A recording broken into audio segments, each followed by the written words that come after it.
Hello everyone, and welcome to my first ever video where I'm going to be asking the question, can I beat Pokemon Fire Red with only an Aipom?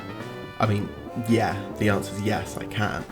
I've just spoiled the whole video, but don't you kind of want to know how I did it? Aipom made his debut in Generation 2 as a single stage Pokemon. However, he's got an unimpressive 360 base stats, which he shares with Pokemon like Elekid and Larvesta. I mean, one of them's a baby Pokemon, so you can kind of see how weak he is. However, this base 360 is quite well utilised for what he is. He's got a base 70 in attack, which is just slightly lower than the average of 75 for normal types, and he's got a base 85 in speed, which honestly is going to be really good. However, on the other end of the scale, he's only got a base 55 in HP, defense and special defense, and base 40 in special attack. So honestly, we just need to go for a speedy physical offense here. In terms of coverage, he also doesn't have too much, so I'm mainly going to be relying on return and shallow ball.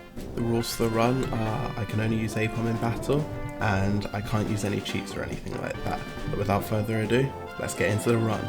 We begin the run here by trying to remember my own name and then typing it in, luckily. And then 3 seconds later proceeding to make a funny piss joke to show how mature I am. Next, I found this funky little guy in a Pokeball, and I totally didn't reset a bunch of times before this to get a good nature.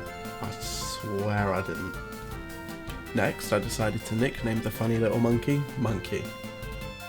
I made my rival choose Charmander, as I feel like his Charizard team will be the hardest to deal with.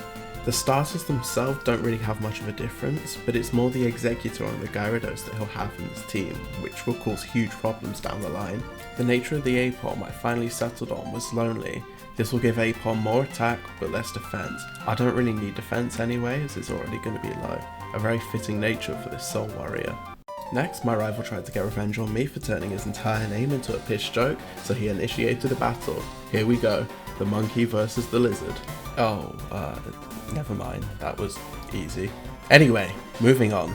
I got through Route 1 easily and made it to Viridian City. I think this is a good time to mention that the early game in general is going to be pretty easy because for this point in the game, Aipom kind of just destroys everything. So other than a few tough battles, Brock, it's going to be fairly easy, so I'll probably skip most of the early game stuff. Now, I decided at this point in the game, why not just get it overdone with quickly and just take on the league now? And then I ran into my rival. Luckily, I beat him before, so I'm pretty sure I can beat him again. This will be easy. Oh shit, never mind. Okay, maybe that didn't go as well as I thought. I think I got that last bit slightly wrong. Here's what actually happened. So I ran up to the league, realised it was a bad idea, and ran away, and nothing bad happened. Next, I headed to Pewter City to challenge the Pewter Gym, but first I had to challenge this guy who said that Brock was 10,000 light years away from me, even though I could see him right in front of me. I don't know. That guy is strange, let's just ignore him. My strategy going into this gym was going to be to use Sand Attack on things to lower the accuracy, then Tail Whip to lower the defense, and finish off with Scratch. However, that didn't go too well, especially with the crit there. However, I kept trying. However, my big error here was I got too greedy with the Tail Whips and Sand Attacks, and I just kept doing it despite my HP falling lower and lower. That eventually led to my loss in this battle and ultimately my demise. To get through the next part of the game, I'm definitely going to have to grind a little bit. I also think now's a good time to mention that I kind of made a mistake with the wipeouts, as you've probably already realised, because I've already wiped out twice and it still says 0. Give me a break, guys. It was my first stream and this is my first video. I mean, I've already made an error in this video. See if you can spot it and let me know in the comments if you do. Before progressing anymore, I decided to grind out to level 13 on Route 2 just outside of Pewter City. This is because at level 13 I learned the 30 base power Ghost Time move Astonish. While it's still weaker than the base 40 Scratch, this move had 2 bonuses. Firstly, rocks do not resist ghosts, which means I can do full damage without having to worry about being not very effective.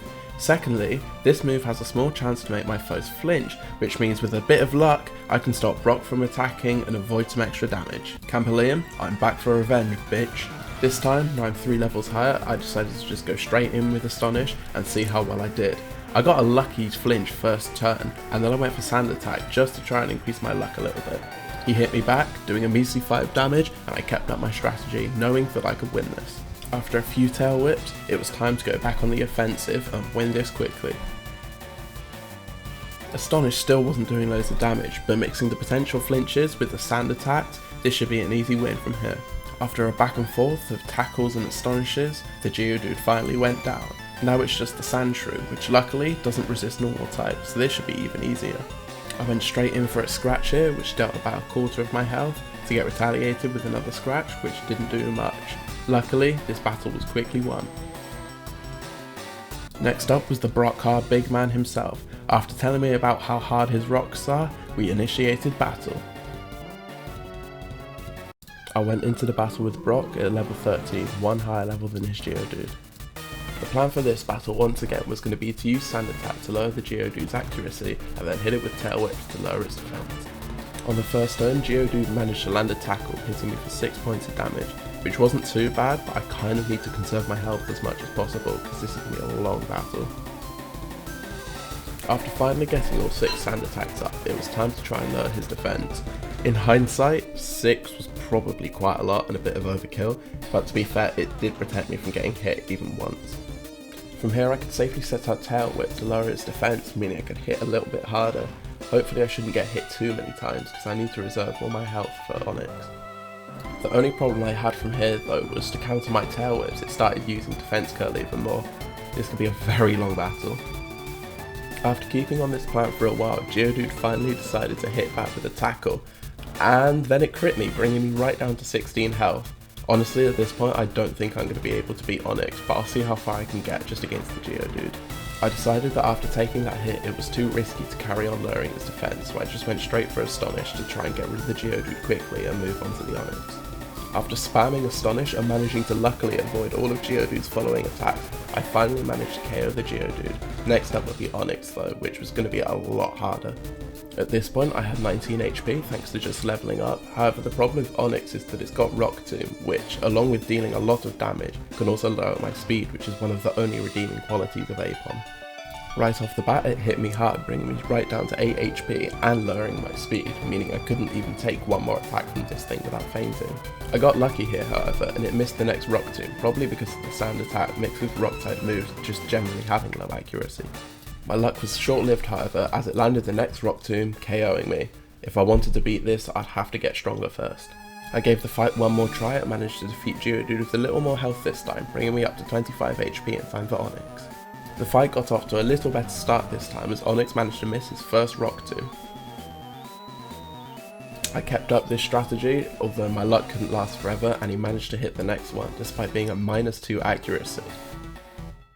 Once again I was hit hard, bringing me down to 13 health and lowering my speed again. I just tried to keep at the Sand Attack tactic for now, just to see if it makes a little difference. He went for Bind, weirdly. I'm honestly not sure, that's the first time I've seen him use this move in this battle, especially when he could have just KO'd me with a Rock Tomb. At this point I started going for Tail Whip to try and lower the Onix's massive base 160 defense. Only having physical moves was going to be a huge problem against this thing. The thing I find weird though is that Onix didn't even try going for Rock Tomb despite obviously not running out of PP for it. He even went for Bind here, which hit me for 2 damage, but still I don't get it. I think he should have just gone for Rock Tomb and finished me off, honestly. Eventually my luck ran out. After only landing a single hit on Onix and being whittled down by Bind, he finally used the dreaded Rock Tomb and took me out. I guess from here all I can really do is grind up and come back a little bit stronger. I decided that an easy way of getting a couple of levels would be to run back through Viridian Forest and go give my rival a beatdown. With a 5 level gap on him, this should be pretty easy now. I led in with Scratch, dealing around 3/4 of Pidgey's health as it tackled back, dealing 9 damage on a critical hit. Considering a crit only did 9 damage, this would definitely be easy. The Pidgey quickly went down next turn. Next up was Charmander, another easy battle for my funny monkey. I went for Astonish here, hoping for a flinch, however it didn't really work, so I probably should have just stuck with Scratch. I quickly rectified that error, next turn, taking out the Charmander. For the second time in this run, my rival had been defeated with ease. If we just ignore the minor loss earlier, let's just move on from that one, let's pretend it never happened. However, I also had another motive for coming back here. On Route 22 you can find Rattata, Spearow and Mankey. Rattata and Spearow give you speed EVs while Mankey gives you attack EVs, both of which are perfect for Aipom. Finally, after a long grind to level 18, and actually remembering to update the wipeout counter finally, I came back to Brock with a vengeance. Let's see how this rematch will go. The plan hadn't really changed, however now I had more HP to play around with and better attack to hit harder. Geodude quickly started setting up defense, which could be a little bit of an issue later on. At this point I had set up 3 sand attacks and Geodude had 2 defense kills and finally went to attack me, somehow landing the tackle but not dealing much damage at all, so I was all good to go on the tail whips. After a constant spam of tail whip versus defense kill, I decided it was time to go on the offensive, dealing massive damage with Astonish. Geodude missed his tackle, which meant I could easily finish it off with a second Astonish, going up against Onix with 47 health. Yet again, the plan would be the same, as honestly, there's not really much I could do. Plus, it's quite a reliable strategy, although not a very admirable one. In general, I know a lot of people frown upon using accuracy moves, so I'll try not to do it too much in the future unless I absolutely have to. I took a fair bit of damage from Rock Tomb here, but not really enough to make me worry. However, it did lower my speed, but I still managed to outspeed Onix despite that. As I lowered Onix's accuracy with another sand attack, it hit back hard with the Rock Tomb, taking me right down to 20 health on a critical hit. This was not looking good. From here on, I was slower than the Onix, which really wasn't good. I had to start lowering its defense now so I could start getting some hits in, and quickly. After a few tail whips and some lucky dodges, I decided to start striking back, however Onix quickly hit me with a tackle of his own. I decided to use Scratch here due to the same type attack bonus, meaning that both Astonish and Scratch do the same amount of damage and I can no longer get flinches as Onix now outspeeds me. My Scratch hit hard, however I was quickly running out of health and needed to finish the battle quickly. I managed to dodge Onix's attack and finish him off with one more Scratch. At long last, the first gym, and probably the hardest in this run, had been defeated. I made it through Route 4 at Mount Moon with ease. At this point in the game, Aipom was quite strong compared to other things that I'll be fighting, so I won't really have much difficulty with the game until a lot later on. I beat up some nerd and stole his weird rock and quickly made my way out of there. After getting through Mount Moon, I headed to Cerulean City where I encountered my rival Piss once again, who was angry about his name and his last 2 defeats. He wanted to battle me once again. At this point in the game, I had Mega Punch, a base 80 normal type move, however with the downside of only having 85 accuracy. I landed the first hit, doing massive damage to Pidgeotto as it retaliated with a gust. Before finishing it off, it managed to land a quick attack before quickly going down. While Mega Punch is a very powerful move to have at this point in the game, I can promise you that 85 base accuracy is going to come back to haunt me at some point. Maybe sooner rather than later on the coming back to haunt me thing. Although I did get kind of lucky here that it was only against an underleveled Rattata, since there's not really much it can do against me and it died in one shot the next turn. Hi lizard. Bye lizard. Next up was Abra, which only knows teleport, so also couldn't do anything against me. This battle was going really easily. And just like that, once again, Piss was humiliated by me. Onwards I go. In here I found a strange man cosplaying as a Pokemon, so I stole some boat tickets from him and quickly left. After escaping the scene of the robbery while thinking about my future luxury cruise, I decided it was time to take on the second gym, Misty, the water type trainer. Her Pokemon, Staryu and Starmie, are quite fast but have low defenses, and Starmie's part Psychic type, so I can use Astonish for super effective damage along with trying to get a flinch here. So honestly, this should be a pretty easy battle. Before the battle, I equipped a Persimberry to help with confusion from Water Pulse or Confusion. There's not many held items I can use in this game, so berries are going to kind of be the only thing I'm relying on there, which I'm totally sure I won't ever forget to equip, which will totally not make me lose any battles, ever. Misty led off her battle with a level 18 Staryu, which I was easily able to take out in only a single Mega Punch. All that was left was a Starmie, which would be a bit more difficult to deal with, as it's a lot faster and has a lot more tech it can fire at me. I hit it with Astonish, dealing around a third of its health as it quickly retaliated with Water Pulse. This managed to confuse me, but luckily due to my Persimberry I could cure this straight away. Next turn I hit it again with another Astonish, taking it down to yellow. Just one more hit and this battle was over. Or not, because it's going to heal. What fun. Luckily however, the RNG gods are on my side and also hate stall, so they gave me a nice critical hit to end off this battle quickly. After that, I travelled to another crime scene in Cerulean City and fought an innocent bystander, where I defeated him with ease. He decided to give me the TM for Dig, which I'm assuming, as he was an innocent bystander, he stole off the person who actually did the crime. Though I decided to keep this TM for myself, as a ground type move would be great for dealing with rock types, which right now resist my strongest move. I decided to remove Sand Attack, as from here on I don't really want to rely on accuracy strategy, plus Aipom's whole thing is hitting hard and hitting fast, so he doesn't really need to mess around with lowering accuracy or anything like that. On my way to Vermilion City, I decided to catch an Oddish. My Aipom needed followers to help them achieve their goal, and this one would be great. Their main role would be to cut down trees, since Aipom can't do that. Now I had finally reached Vermilion City, the place where my luxury cruise was waiting. I think I could hold off on being a Pokemon master for now, for a luxury cruise, you know. Like, this is a once in a lifetime opportunity. I can fight gyms whenever I feel like it. However, as I was exploring the boat, I ran into Piss once again. He decided to brag about how he had caught 40 types of Pokemon. Why do you need 40 when you can just use an Aipom? Pidgeotto was out first once again. At this point, I was quite over leveled, so Pidgeotto went down really easily to just one Mega Punch. Next up was Raticate, which had evolved from his Rattata. Wait a minute, why is it level 16? That's illegal. Oh, never mind, I've killed it now, so we don't have to deal with any more illegal Pokemon in this run. Third up was Kadabra, which had also evolved from Abra. This thing can also hit hard and fast, but it's extremely frail, so went down to one Astonished. The final Pokemon was Charmeleon. I hit it with a Mega Punch, however I missed, allowing him to hit me back with an Ember. On the next turn, however, I went for another Mega Punch, landing it, and managing to finish this battle by wiping out Charmeleon in one hit. Once again, my rival had been defeated with ease. I gave a weird old man a back rub in exchange for the HM for cut, which meant that Oddish could now achieve its one and only purpose in life, cutting down trees. Then I decided to quickly run back to the Poke Center to heal my team after the battle, except the moment I stepped off, the boat left. This was my only ever chance of getting on a luxury lifetime cruise, and now I can. Oh my god, my rival won. Anyway, ignoring that outburst, I had to get revenge on him somehow. Thanks to him, I'd missed the luxury cruise of a lifetime. Our rivalry was just getting started. For now, it was back to the badge grind, where Vermilion City's gym awaited me. This gym specialises in electric types, so it should be pretty easy now I've got Dig. However, before I could fight the gym leader, another challenge awaited me, Sailor Dwayne. Now, this should seem like an easy fight because I've got Dig and everything's just electric type, but here's where it all went wrong. After I fainted the Pikachu, its static ability paralysed me, making the rest of this battle brutal. Sailor Dwayne sent out a second Pikachu, which quickly hit me with a Slam. To this, I decided to retaliate with a second Dig. Here's where this Pikachu started becoming a problem though. It next used Double Team, raising its evasion, meaning alongside with paralysis, it's going to be really hard to hit this thing now. On the next turn, I got paralysed, meaning I missed anyway. Next, I tried going for Dig again, but got paralysed so it didn't even work. And then to make matters worse, on the next turn, Pikachu got a critical hit with Slam, bringing me right down to 35 HP. Finally, on the next turn, the game granted me a release, and I managed to actually land a Dig, finishing off the battle in one hit.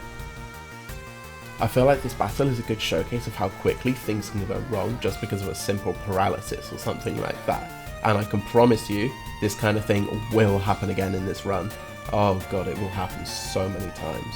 After the gym puzzle tested my sanity, I equipped a Cherry Berry to help with the paralysis, and quickly moved on to face Lieutenant Surge. The old veteran started off the battle with a level 21 Voltorb, 10 levels lower than my Aipom. While Voltorb and Electrode in general are extremely fast Pokemon, 10 levels below, he could definitely not outspeed my Aipom, so this would be an easy one-hit KO with Dig. Next up was Pikachu, which luckily, due to my Cherry Berry, I wouldn't get paralysed by static this time, so I could take it out in one easy Dig and not have to worry. Before KOing it, I dodged a Thunder Wave by being underground and then sneakily moved in for the win. That's 2 Pokemon down, just 1 more to go. After Pikachu fainted, static activated, but due to my berry, I didn't have to worry about it at all, so I can move on to the final battle at full health with no status conditions, ready for hopefully another one-hit KO to end this clean sweep. I made my way underground as I went for one final dig, dodging Raichu's Thunder Wave and setting up for the final move of this battle.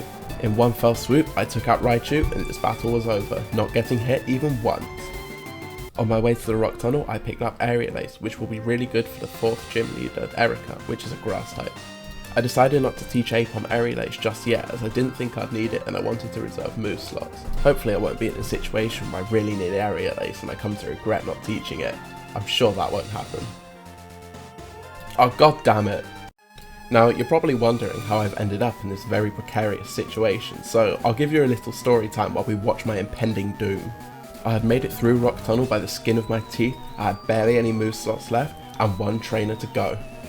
Now, I could have gone back and healed and got all of my move slots back, but I thought, nah, it's 1 trainer, I can get through it easy. I've just got to not miss a single move.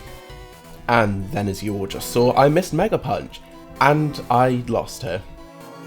the dumbest wipeout possible because I didn't teach my Pokemon Aerial Ace, which wouldn't have missed and would have got me through this trainer.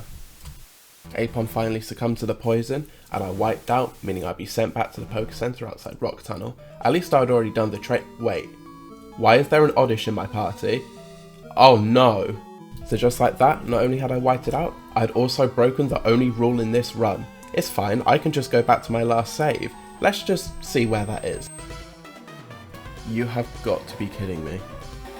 Anyway, I spent a long time lamenting my choices, picked up the TM for Aerial Ace, and this time taught it to Aipom, meaning if I was ever in a situation where I needed to use a move that won't miss, I'll have one.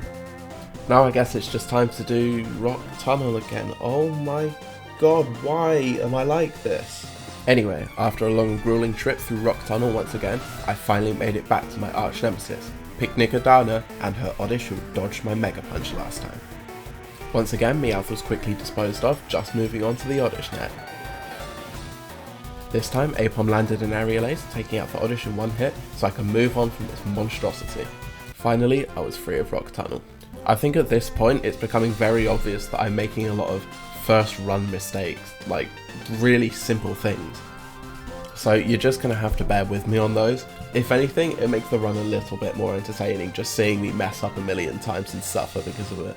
I decided to head straight over to Celadon City as I knew that the gym and the Team Rocket base would be a lot easier to take care of right now. On my way, I decided to pick up the TM for Brick Break, which would be really helpful against bulky normal types and rock types. It's certainly a better alternative to Dig as it takes 2 turns to pull off. Next, I decided to bother this guard inside the casino and he challenged me to a Pokemon battle as I was disturbing his hard work. Earlier, outside of Lavender Town, I managed to get the TM for a turn, a normal type move which scales on power depending on the Pokemon's happiness. At maximum power, it's 102, but when you include the same type attack bonus, it goes all the way up to over 150 base power. When you mix that with its 100% accuracy, this will be a far better move than Mega Punch. After entering the basement of the casino, I robbed the place blind and beat up all the guards to find the leader of this weird guard people. This guy said he was the leader of some kind of crime syndicate. Personally, I don't buy it. I think they're just undercover police trying to catch me for my crime against that weird Pokemon cosplayer earlier. I guess this means I'll have to battle my way out of this one and escape the police. I started off the battle by using Brick Break on Onyx, taking him straight down to red health. He retaliated with a hard one, meaning next turn I could get an easy kill on him. To add insult to injury to this once mighty foe, Aipom finished him off with an unnecessary critical hit. Next up, Giovanni sent out his Rhyhorn. Once again, I used Brick Break, bringing Rhyhorn down to red health as he retaliated with a Stomp, only dealing a small amount of damage however. Then on the next turn, I finished off Rhyhorn with an Aerial Ace, just one Pokemon left to go. Giovanni's final Pokemon was Kangaskhan, meaning once again I'd be able to Brick Break my way out of the problem. On the first turn we went blow for blow. I brought Kangaskhan down to the yellow as it retaliated with a Mega Punch, also bringing me down to yellow health. Next, my Citrus Berry healed me all the way back up to 75, meaning I could easily live another hit, even if it was a critical. After this, I finished off Kangaskhan with one more Brick Break, defeating Giovanni. Next up was Celadon City's gym, the grass type led by Erica. This should be fine as I have Aerial Ace, as long as I remember to equip a berry for Stun Spore. While getting poisoned also wouldn't be good, getting paralysed from Stun Spore could be crippling for the rest of the match, since I really need to rely on my speed here. So note to future self, do not forget to equip a berry! Anyway, without further ado, it was time to challenge Erica. Okay, let's be real, we all saw this one coming. Right before this, I used Aerial Ace, bringing Victreebel down to red, but it didn't really matter as Erica just healed him straight back up. Although I managed to land another Aerial Ace, bringing Victreebel right back down to red. On the next turn, it went for Giga Drain, healing itself back up a little as I tried to go for Aerial Ace again, but got paralysed so couldn't move. Once again, it hit me with Giga Drain, healing right back up to half health and lowering me down to half as well. I was getting whittled down more and more as the battle went on. This was not looking good. I managed to take the Victreebel out here, but I still had 2 more Pokemon to deal with and only half my health, and I was paralysed. Next up was Tangela, which decided to set up using Ingrain as I hit back with an Aerial Ace, bringing it right down to red as it lived on just a slither. On the next turn, Tangela hit first with a Giga Drain, bringing me down to 30 health as I took it out with an Aerial Ace. Just one more Pokemon to go, but this next one would be the toughest in this battle. Erica's final Pokemon, Vileplume, can hit hard and would outspeed me. Before I even got a chance to attack, it took me out with a critical hit Giga Drain. I'd need to make sure I actually equip a berry this time to avoid the paralysis. Before battling Erika again, I decided to get a few more levels as I was already close to one-shotting Victreebel and Tangela. If I could do just a little bit more damage, it would make this battle a whole lot easier and I might not even need to worry about paralysis. After reaching level 42, I made some pre-battle preparations, including actually equipping the berry this time, and then I moved on to give Erika a rematch. The plan here was to hit hard and hit fast with Aerial Ace. This time, Aerial Ace came just shy of getting the one shot on Victreebel as it retaliated with a stun spore, but luckily missed, meaning I could keep my cherry berry for later as Vileplume also has stun spore.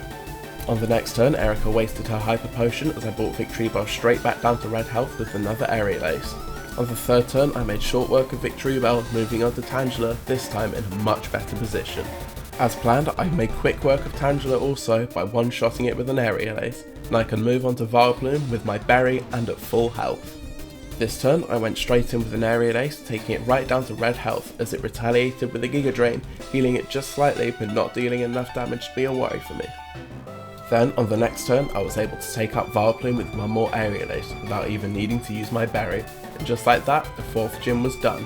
Next I went to Lavender Tower to pay respects to my dead sense of humour where I encountered my rival. He seemed quite angry about me killing his Raticate, but thanks to him I lost out on a luxury cruise when he can just catch another rat. So anyway, it was time to battle. He started the match by hitting me with a quick attack, and I quickly retaliated with a return, taking out his Pidgeotto in one hit. Next up was a Pokemon I've been dreading facing for the whole run, Gyarados. Gyarados' Intimidate ability would lower my attack upon being sent in. This really wasn't good considering I'm a physical attacker and need every point of attack I can get. Luckily, I still hit hard with a return, bringing Gyarados down to red as he retaliated with a Thrash, doing not much damage to me, and I could safely take him out on the next turn with another return. My rival's third Pokemon was Execute. While not too strong at the moment, this would also become a big threat in the future. I managed to bring it down to red with a single Aerial Ace as it struck back with Hypnosis, sending me to sleep. This really wasn't looking good.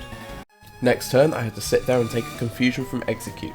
While it doesn't do much damage, every point of health matters and this really isn't good. I need to wake up soon. Next turn it managed to set up a Leech Seed while I was still asleep. This would mean it could heal up passively while I'm being drained more and more each turn. I needed to wake up and quick. I still hadn't woken up on the next turn and once again I had to take a Confusion. This time it confused me while I was asleep. This meant that even after I woke up I had to worry about not hitting myself in Confusion. Finally, on the next turn I woke up and was able to land a hit on Execute, taking it out. The battle was starting to turn around again, although now I was on a timer and I was confused. I needed to finish this battle fast. Next up, my rival sent out Kadabra, and before I could even act, I was sapped by Leech Seed once again, bringing me down to only 19 health. I tried to hit Kadabra with a return, but instead I ended up hitting myself due to confusion. I was now all the way down to 3 health. Although Kadabra didn't directly attack me, Leech Seed was able to sap the remainder of my life, taking me out. For the first time in a while, I had lost to my rival and I would have to redo this battle. Before battling my rival again, I tried to check to see if I had a Chesto Berry to help with the sleep, but unfortunately I didn't. I would need another plan if I wanted to beat him. After grinding up to level 44, I decided it was time to try fighting my rival once again. First up was Pidgeotto, which I used Return on and managed to take it out in one hit. Next up was the return of the dreaded Gyarados. Luckily, despite the Intimidate, I was also able to take it out in one single return as well. Just 3 Pokemon to go, and if I can take out Execute before it sets up, I'll be in a really good position. I went straight in with an Aerial Ace and managed to take the Execute out in one hit. This was really good as it meant I wouldn't be put to sleep and I didn't have to worry about Leech Seed either. Now all that was left was Kadabra and Charmeleon. Thanks to Kadabra being frail, I was able to take it out in one hit also. Now all I had to deal with was Charmeleon. At this point in the game, Charmeleon isn't really a threat, but when it evolves, it'll be able to hit really hard with Fire Blast. But for now, I was able to take it out in one hit, getting through this battle with ease. I think it's interesting to note how just one level can change the entire course of a battle, changing a 2-shot to a 1-shot, meaning I avoid so many more extra hits and making a really hard battle that I couldn't win just completely trivial. Anyway, with that over with, it was time to travel south to Fuchsia City, where the 5th gym waited for us. After a long journey, I made it to Fuchsia City, ready to face the 5th gym. However, Koga would be difficult for many different reasons. Firstly, the obvious one being he can poison my Pokemon, and when you've only got one Pokemon to use in a battle, that can become a huge problem. While I do have a Pecha Berry, I think at this point we all know that I'm going to forget to equip it like I have in most other battles at this point. Secondly, Muck can use Acid Armor and Minimize to increase both his defense and evasion, making him a lot harder to hit, and when I do hit, I'll deal less damage. So when you mix that with the impending doom of poison, I'm going to get whittled down while barely being able to hit him. Anyway, despite the difficulty of Koga, let's move on to the battle and see how it goes. Koga started the battle with Coughing, which presented another issue. Coughing and Wheezing both have the ability Levitate, meaning they're not affected by ground type moves, so I'd have to just hit them with Return instead of a super effective attack. Luckily, I was still able to one-shot Coughing with Return anyway and move on to the next Pokemon. Next up was Mug, probably the toughest Pokemon for me to deal with in this battle. I started off with Dig as Muck started setting up with Minimize.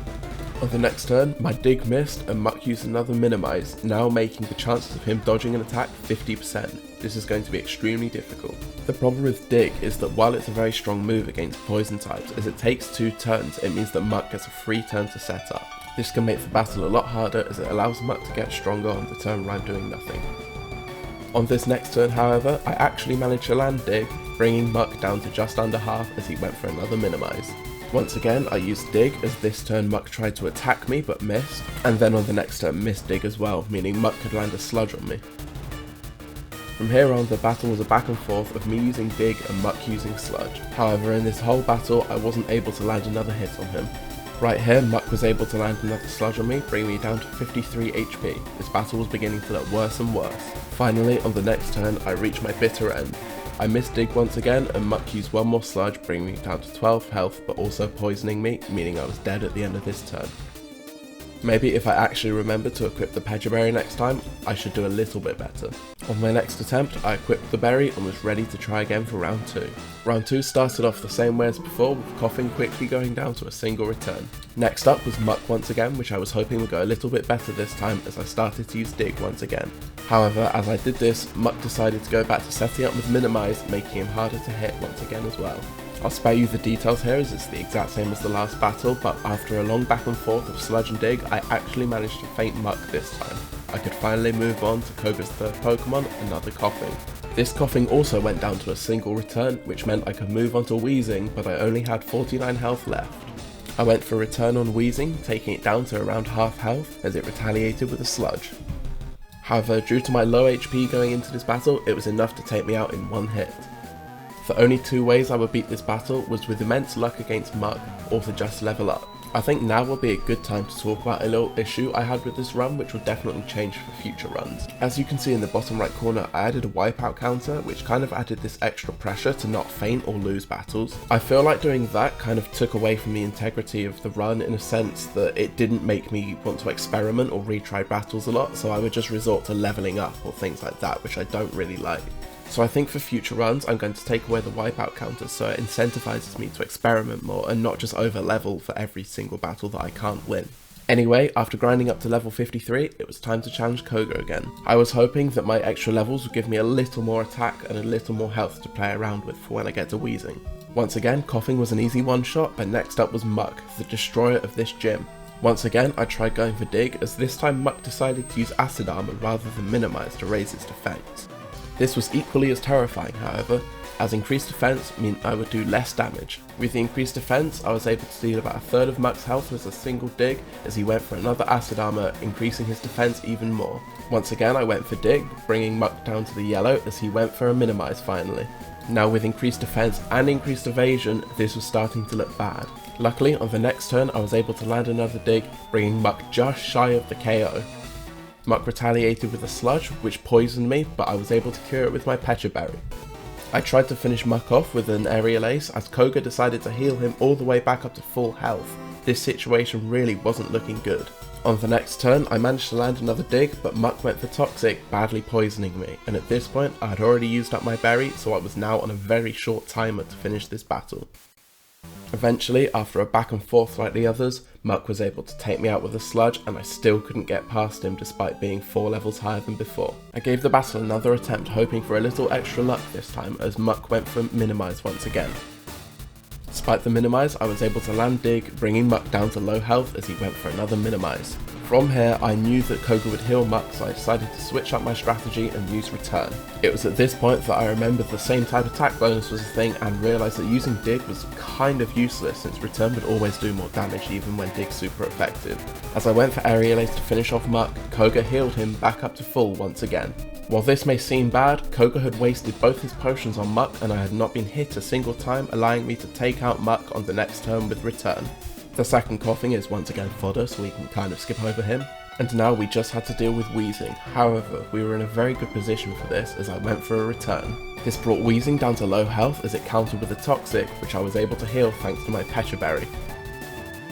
Finally, on the next turn, I was able to take out Wheezing with a Return, finishing this battle.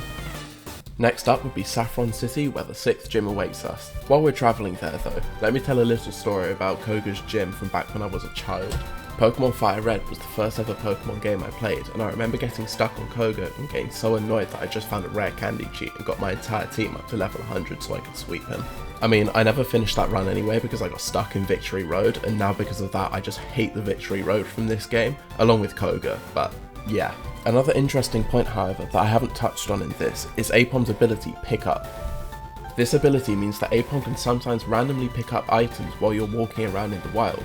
One of these items can be different types of berries, which is how I'm getting them. This has been especially helpful in this run as there's honestly not a lot of held items you can get in Pokemon Fire Red before the post game. But without further ado, let's continue the run. After breaking into a highly secure tower, I found the Pissman himself asking for another battle. Here we go. First up was his newly evolved Pidgeot, which proved about as useful as it has in every other battle. Then next up was the dreaded Gyarados with its Intimidate ability. I went for a Return which brought it just shy of being KO'd as it retaliated with a Dragon Rage, which always does 40 health, so it was nothing to worry about as I was still on 120 after the attack. On the next turn, I was able to finish off Gyarados with another Return. Next up, I had to deal with the terrifying Charizard who could hit me extremely hard. I went for a Return, bringing it down to yellow health as it retaliated with the scariest move in the game. Scary Face. All jokes aside however, this move can actually be quite bad as it lowers my speed, one of Aipom's only redeeming traits. On the next turn, Charizard was able to outspeed me, hitting me with a devastating Flamethrower, bringing me right down to 26 health as I retaliated with a Return, taking out the Charizard. Next up was Execute, which I know I can outspeed with ease, but it's still got a lot of techie moves like status conditions that it could put on me to make this run over. I went for an Aerial Ace, bringing Execute down to yellow health as it struck back with a Stun Spore. This really wasn't good as I wasn't able to take it out in one hit, and now I would attack last in battle due to my crippled speed and the paralysis. On the next turn, it outsped me and went for Confusion, but I just barely scraped by on 9 health and I was able to take out the Execute. However, there was still one more Pokemon left to deal with, an extremely fast, hard-hitting Pokemon, the dreaded Alakazam. While this situation may seem dire, for those of you more informed, which I wasn't at the time, the only attacking move Alakazam has is Future Sight, so this was an easy KO here as long as I broke through paralysis, which I did. And just like that, due to the poor AI moves, I was able to win the battle by the skin of my teeth. After getting to the top of the tower, I was told off for breaking in and someone challenged me to a battle. It was the undercover cop from before. First up was Nidorino, whose Poison Point ability could be a bit of an issue, but the problem was I had used my last Pecha Berry on Koga's gym and hadn't got another one since. I went for Dig as Nidorino missed a Fury attack, and on the next turn I resurfaced and one-shot the Nidorino. Unfortunately, this activated its Poison Point ability, putting the rest of the battle on a timer. Next up was Nidoqueen, however I took poison damage as soon as it came out. I decided to go for Dig once again, going underground and dodging its attack. This was quite lucky as Double Kick is super effective against me, so I would have done devastating damage if I hadn't dodged it. On the next turn I resurfaced, bringing Nidoqueen down to yellow health as it retaliated with a Body Slam. This, included with the poison damage at the end of the turn, brought me down to only 73 health. On the next turn I was able to finish off Nidoqueen with one more Return. After this, all that was left was Kangaskhan and Rhyhorn, but I was still on a timer and needed to finish this battle quickly. Kangaskhan came down, and after poison damage I was brought right down to 56 health. I tried to attack with Brick Break, however Kangaskhan went for Fake Out, meaning I didn't get to attack and I would have to endure another turn of poison damage before being able to attack the Kangaskhan. On the next turn however, I was able to one-shot it with Brick Break, meaning all that was left was Rhyhorn, but I was about to go down to the poison damage, so my efforts would all be futile. Finally, Rhyhorn came out, but before I could act, I was succumbed to the poison damage. I would have to try this battle again. Luckily, for my next attempt, I had another strategy I could try. While I didn't have a Pecha Berry to get rid of the poison, I could equip another berry to heal me just slightly enough that I would be able to live the poison for one more turn and take out Rhyhorn in a single hit. Overall, the battle went the same way, with Nidorino going down to a single dig and then Poison Point poisoning me for the rest of the battle. Next up was Nidoqueen, which once again I used Dig to bring it down to yellow health as it struck back with Body Slam. This brought me down to 72 health after the poison damage. As you can see, poison does around 20 damage per turn, and if you remember on the last battle I had 16 health before I went down to poison. That would mean that Oranberry's 10 health would bring me up to 26, meaning I'd be on 6 health after the poison damage. That would be just enough to live a single hit and take out Rhyhorn. Here you can see the Oranberry activating as Kangaskhan comes out. While this may seem a little early, it didn't matter as I still overall had that 10 extra health points that I could play around with for Rhyhorn. On top of that, I got lucky this time as Kangaskhan didn't go for Fake Out, meaning it could take it out in a single Brick Break. The last Pokemon left was Rhyhorn once again, and I was in much better position to take it on. On the first turn, I went for Brick Break, bringing Rhyhorn down to just a slither off being KO'd as it retaliated with a Stomp, which brought me down to 26 health. This meant that after poison damage, I would be on 6 health, and my plan had worked with a little extra luck of Kangaskhan not using Fake Out. On the next turn, I was able to safely KO Rhyhorn, winning the battle. Next up was the 6th gym, Sabrina's Psychic type gym in Saffron City. This was a gym I have been dreading for some time due to her hard-hitting, fast Psychic types. Let's see how this gym went. Oh, there's 1 down, that's 2 down, that's 3 down, and that was all 4 down in 1 hit. Honestly, the easiest gym battle so far, and now I can move on to Cinnabar Island where the 7th gym awaits us. After making my way to Cinnabar Island, it was time to challenge the 7th gym. Blaine has a lot of fast and powerful fire types, so I would need to hit him hard to get through this. His first Pokemon was Growlithe, which lowered my attack with its Intimidate ability. This meant that I would have to do the rest of the battle on lower attack. I decided to use Dig on the first turn, which allowed me to dodge a devastating Fire Blast. While it's good that I can dodge this move could be absolutely lethal later on. Luckily, I was able to take out the Growlithe in 1 hit and move on to Blaine's next Pokemon. Next up was Ponyta, which despite being quite fast, I still outsped with Dig and dodged another Fire Blast. This meant that on the next turn, I was able to land Dig and one-shot Ponyta as well. 2 Pokemon down, just 2 to go, except the last 2 which would be much tougher than this. Third up was Rapidash, Ponyta's evolution. On the next turn, I was once again able to dodge using Dig as Rapidash went for a Fire Blast. On the next turn I resurfaced and I was able to bring Rapidash down to red health as it finally countered with the Fire Blast I had been trying to avoid this whole match. As well as taking a decent size of damage here, Rapidash also managed to burn me, which would further cut my attack by half, as well as the Intimidate, meaning my attack was now in pieces. On the next turn, Blaine decided to heal up Rapidash to full health, as I went in with a return, bringing Rapidash down to around half. On the next turn, I went for one more return, hoping it would KO Rapidash. However, it lived on just a slither of health, as it retaliated with a Fire Blast, dealing major damage to me. After the immense damage from Fire Blast, the burn was able to take me out, meaning I had lost the battle. I decided to try the battle again, this time opting to use Return rather than Dig, which was still able to get the one shot on Growlithe. Ponyta also quickly went down to another return, meaning now it was just Rapidash and the eventual Arcanine that I had to deal with. Let's see if I can make it to Arcanine this time.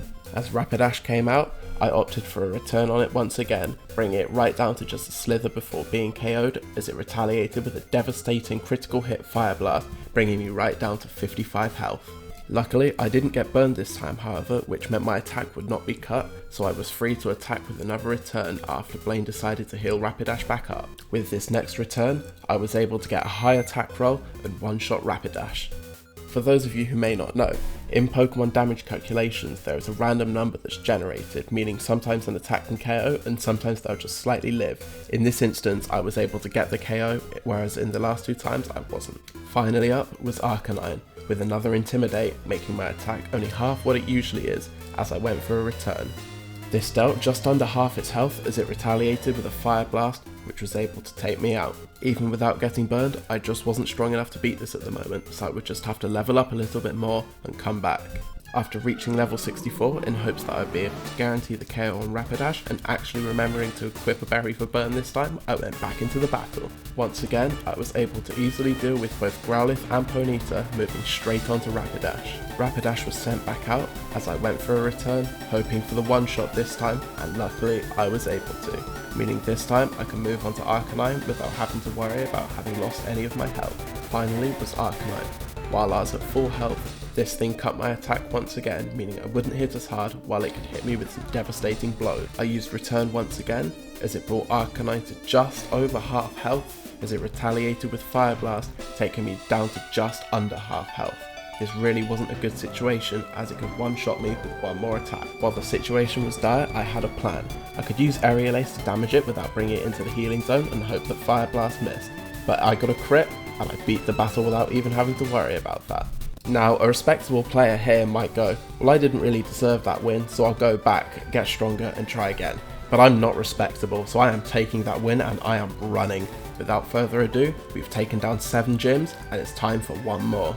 I headed to Viridian City, where the gym there had finally reopened. It was time to see who this gym leader was and how I could defeat them.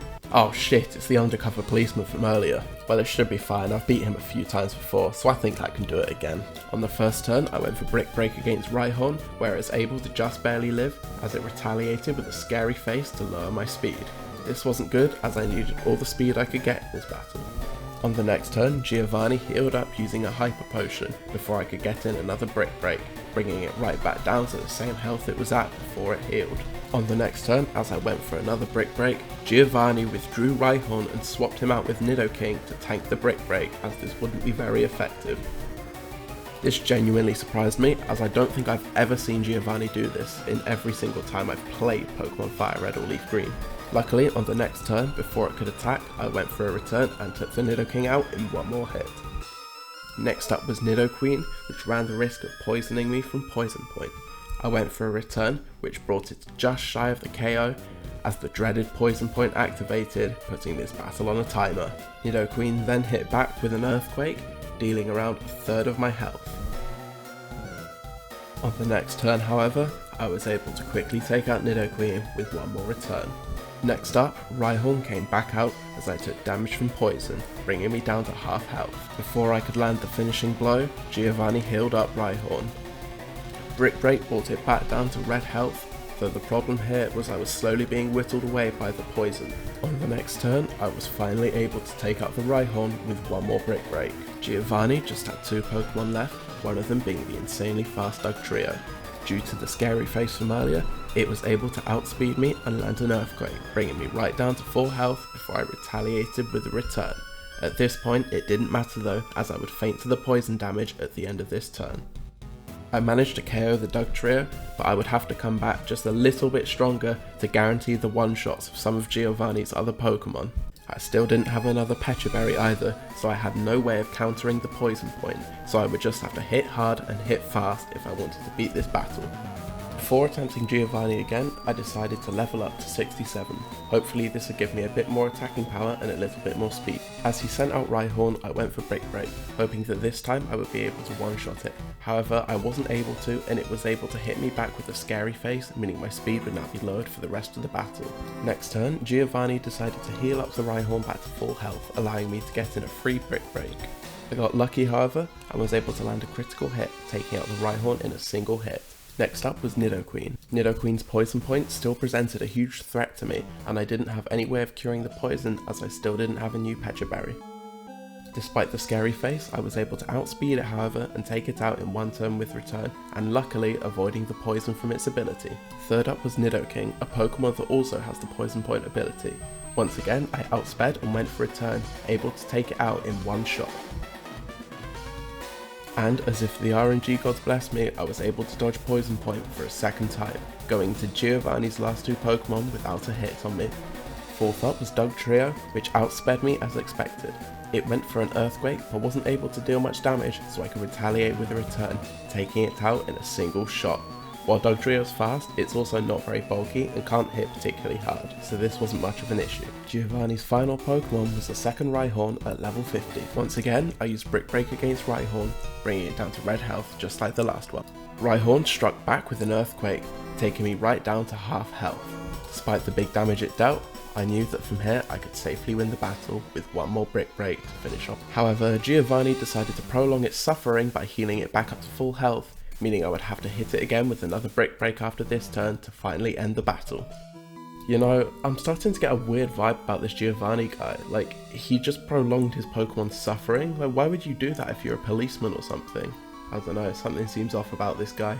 Oh well, I just got the final badge and now I never have to see him again, so I guess we'll never know this man's dark secret. The final challenge to the Pokemon League awaited us, but before we could get there, the Piss Man came back for one more battle. Or at least I hope one more, because his team is looking scary now. First, out came Pidgeot, and then it got sent back in.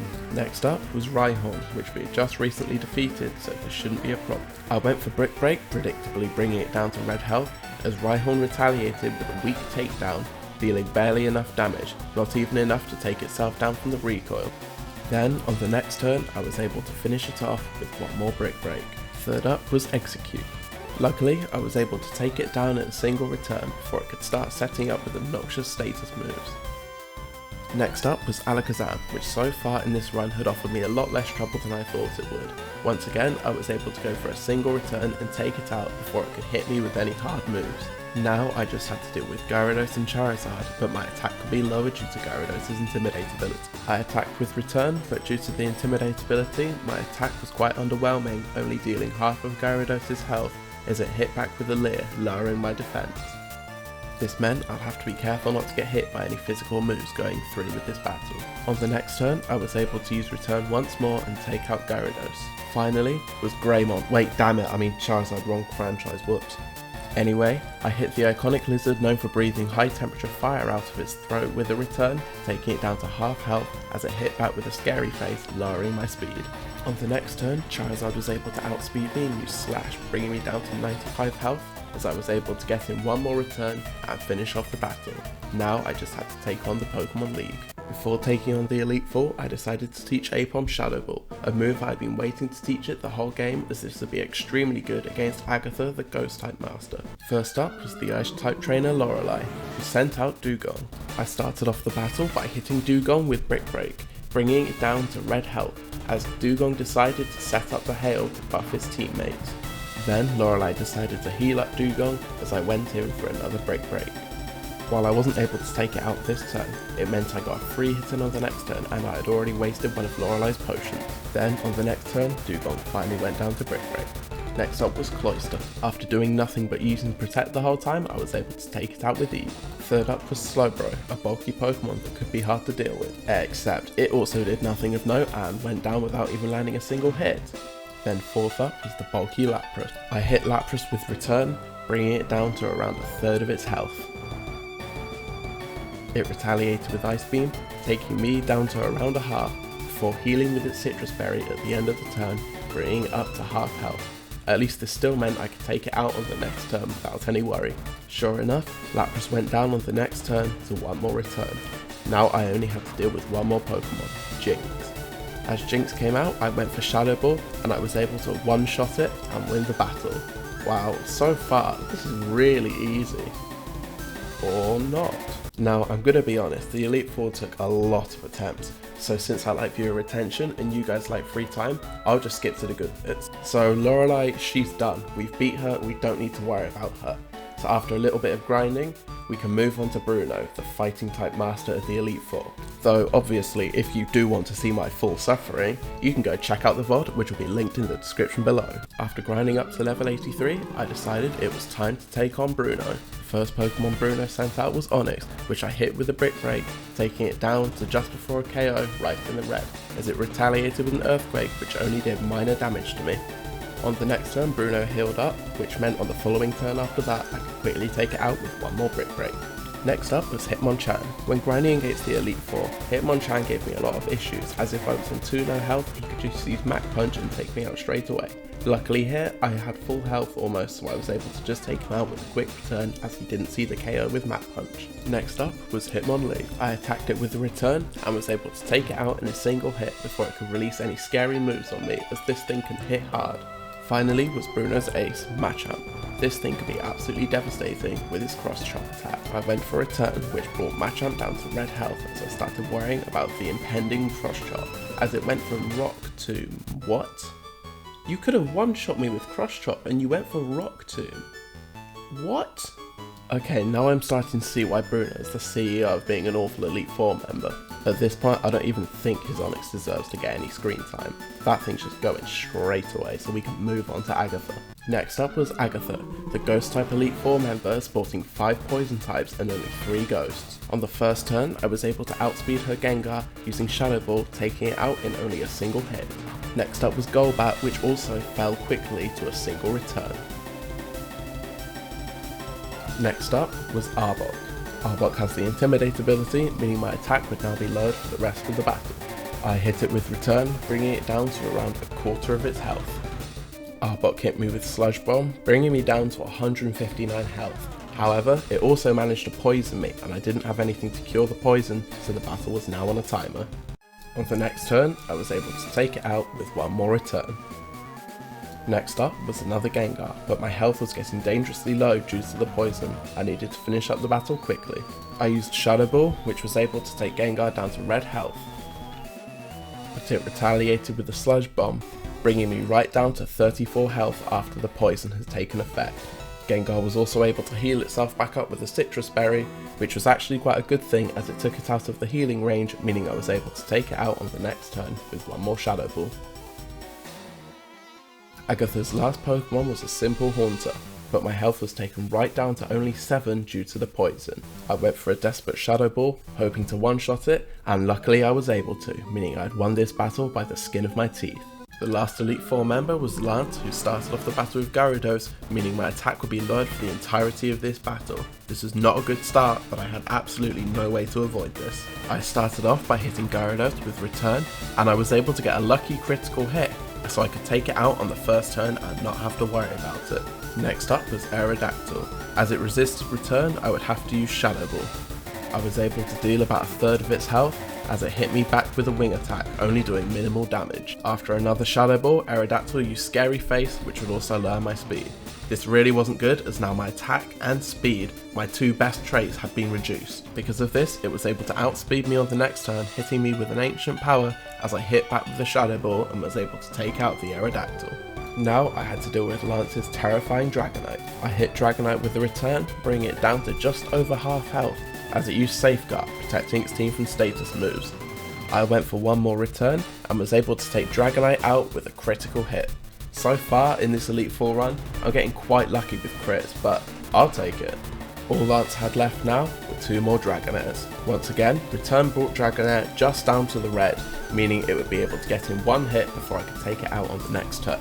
It hit back with Outrage, taking me down to only 84 health. Then on the next turn, Dragonair was taken out by one more return. Against the second Dragonair, I was able to get another lucky critical hit and take that out in one turn as well. Now, the only thing left was the champion. Wait, Piss, why are you here? Just like me, he had overcome the Elite Four, and he wanted to battle with a vengeance. Throughout this run, I had made fun of his name and killed one of his Pokemon, but he made me lose out on a Luxury Cruise, so I think it's quite even. Anyway, time to defeat him once and for all. Once again, he started off with his measly Pidgeot. I think we all know the drill here by now. Oh no. This was extremely bad, as now my accuracy was going to be lowered for the rest of the battle, meaning all my moves had a chance to miss. Luckily, Pidgeot did nothing else of note, and I was able to take it out just as easily as always. On to the next one. Next up was Alakazam, who, like always, did nothing of note and went down in one shot. Now I had to face my rival's newly evolved Executor. Once again, this thing could be brutal with its status moves, so I'd want to take care of it quickly. I went for Shadow Ball, bringing it down to red health, as I was able to luckily dodge a Sleep Powder. After my rival healed back up in the next turn, I was able to take it out in 2 more aerial aces without it landing another hit on me. Next up was also the newly evolved Rhydon.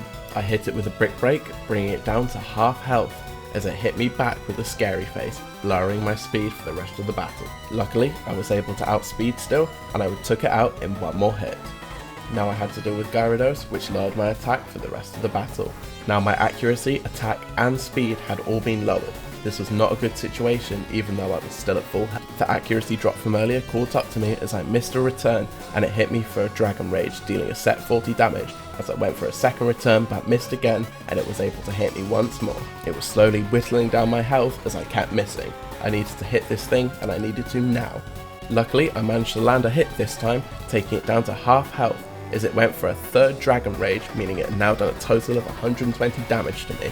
My health was getting low and I still had to deal with another Pokemon after this one. The next turn, I was able to take it out in 1 more return. Just 1 more Pokemon stood between me and my goal, the monkey versus the lizard. Who would win this epic showdown?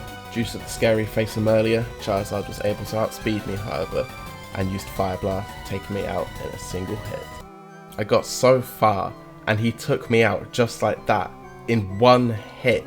I had gone through all of the Elite Four, overcame so many challenges, even defeated the rest of the team, and this was how it was going to end? No. Earlier on, at the start of this video, I said that I do beat this game with only Aipom.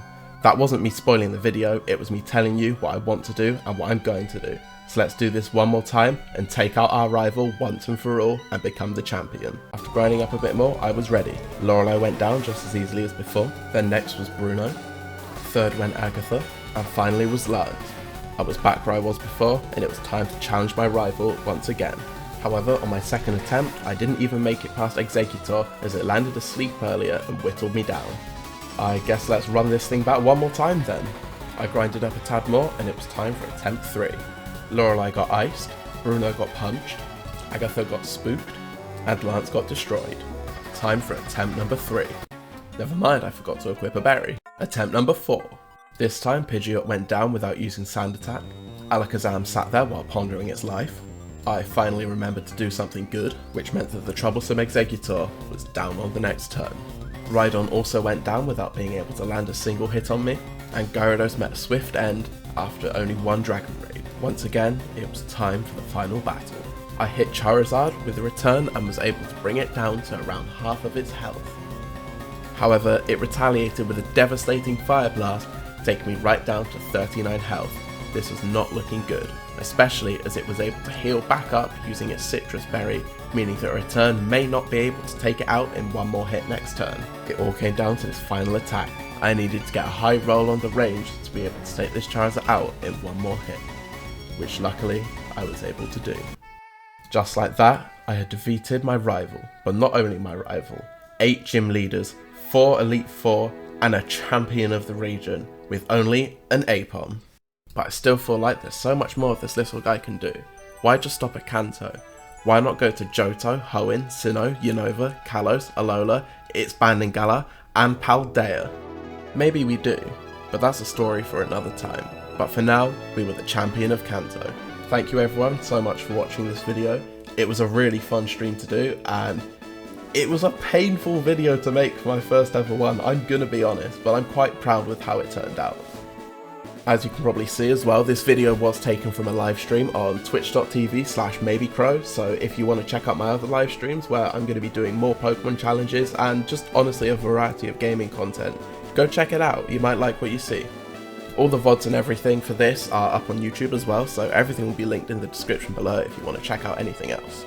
But without further ado, thank you all so much for watching, and I'll see you all next time.